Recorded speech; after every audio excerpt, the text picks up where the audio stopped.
This is the beginning of podcast 2 for Chapter 12 on content-specific pedagogy. The first slide is about the curriculum model in physical education known as sport education. It focuses on socializing students into a sport culture. It's usually organized by long units or seasons, usually about 5 to 6 weeks. It also means that a student has a permanent team identification of mostly heterogeneous membership. There are sport roles for all of the students, coaches, referees, managers, and so on. And we call that identification or team identification with students, we call that team affiliation or having a role to play on a team. There are usually small-sided games as the competition and there are practice sessions, and each team that's organized in sport education has a student who serves as the coach of the team and develops the practices. There's a captain, there's an officiating team, and so on.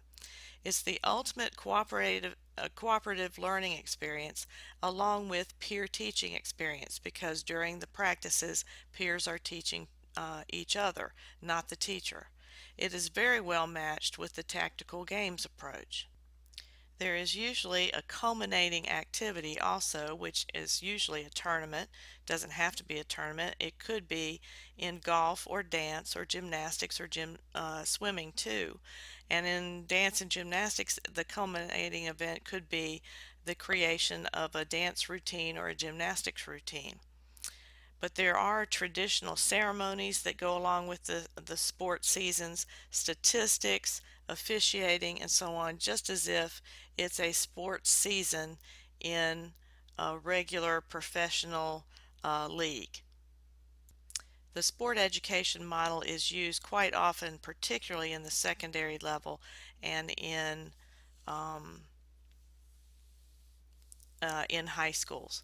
Also, the sport education model actually came to us in the United States from Australia. In Australia, secondary physical education is completely a sport education model approach. Many times in secondary physical education, we teach dance to students. There are many forms that are taught: rhythms, folk and square dance, line dances, aerobic dances, creative dance, and so on.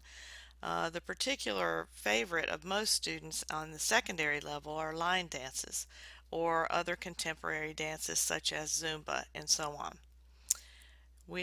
Usually there's direct instruction used because they are pattern dances. There are step patterns that have the students face the same direction, and you break down the sequence into parts. Many times you start with the last part of the dance because that's usually the most difficult step, and then do what we call backwards chaining.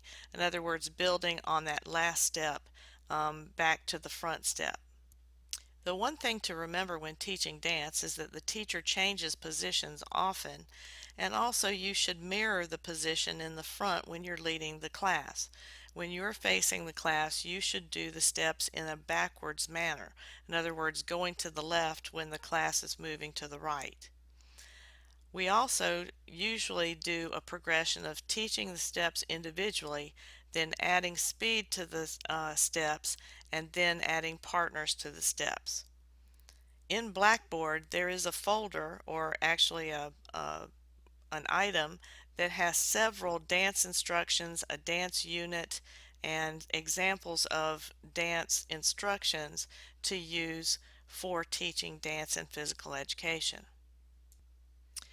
For teaching gymnastics, there are two choices: Olympic gymnastics, in other words, teaching specific skills such as on the balance beam or the horse or the uneven parallel bars, or educational gymnastics, which means that they explore different movements and so on, such as doing movements or locomotor movements into balancing on different body parts and so on. In gymnastics, of course, just like in aquatics, safety is a big issue. You have to be sure that students have high degrees of upper body strength, abdominal strength, and flexibility. Children should be taught early how to control the weight of their bodies and place body parts on the equipment and the mats. That's very important no matter what you do in gymnastics, that body control is what we're trying to teach. Gymnastics units can be individualized for different expectations and different students, and station teaching is very useful in teaching gymnastics. The problem we have in physical education about teaching gymnastics is that many schools no longer have a gymnastics team, and therefore the expensive equipment that is used for Olympic gymnastics is not readily available to us. So many times it ends up being some type of rolling or tumbling types of activities on mats instead of the traditional Olympic gymnastics. And again, that's usually because of the cost of the very expensive equipment. Teaching outdoor pursuits in physical education has become very popular in the last few years, mainly because it also teaches about fitness. We sometimes call these activities risk or adventure activities, but mostly outdoor pursuits are any types of outdoor activities that people do, such as kayaking, orienteering, geocaching, skiing, bicycling, canoeing, sailing, ropes courses, backpacking, rock climbing. Out of those last ones that I mentioned, probably bicycling and geocaching are the most popular or most common outdoor pursuits done in physical education. Teaching these activities usually requires some type of training or certification. That's not true for bicycling and geocaching. But the other areas such as kayaking and skiing and canoeing and sailing and so on, they all require some type of certification. Outdoor pursuits allow students to learn responsibility, social skills, and survival. That's one of the major attractions to teaching outdoor pursuits in physical education now. They also have a tendency to teach about fitness at the same time. Movement concepts in physical education are ideas that have transfer value from one activity to another. We've talked about already, because of the EdTPA, about academic language in physical education, or the terms and phrases that are specific language of physical education, or the jargon of physical education. You always need to be teaching toward academic language in each lesson that you teach, and each lesson needs to have one, at least, objective that is specifically designated as an academic language objective. Some other examples of movement concepts that can also be academic language are action words that are terms of a broad category of movement, such as balancing, traveling, sending, dribbling, volleying, throwing, catching, and so on. Movement principles are a little more broad ideas. They are the principles that govern the efficiency and effectiveness of movement.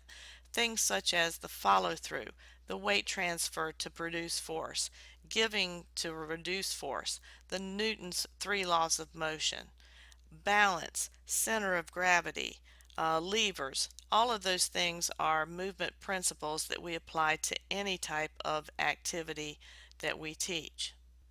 Another example of movement concepts that we've already talked about in this chapter are movement tactics or strategies, the ideas that are related to how to use movement in competitive and cooperative relationships. In other words, things like passing ahead of a moving player or man-to-man defense. And again, those types of words, man-to-man defense, is an example of academic language, although the correct term for that type of defense now is person-to-person defense.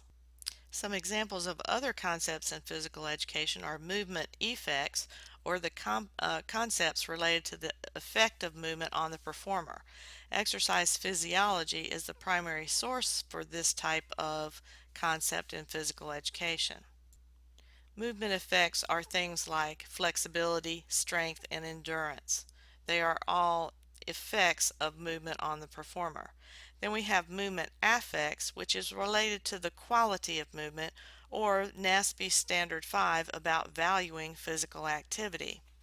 These are concepts related to the movement and expression, the joy of movement, or the sensations derived from movement, and the values of movement, such as fair play, teamwork, joy, sportsmanship, and so on. This last slide talks about how we teach movement concepts in our physical education classes. We need to define the concept for learners, or the academic language for the learners, teach the critical features of the concept, or the things that help to define what that concept is about, and the concrete examples we can give to students to show them or demonstrate what that concept actually means. We try to get students to apply the concept in many examples and in many different types of physical activities that can be transferred to each other. And we give the student opportunities to use the concept appropriately in different contexts or different physical activities or games or sports or whatever. We try to reinforce the use of that concept, though, throughout the program. We don't just teach it one time and never revisit it again.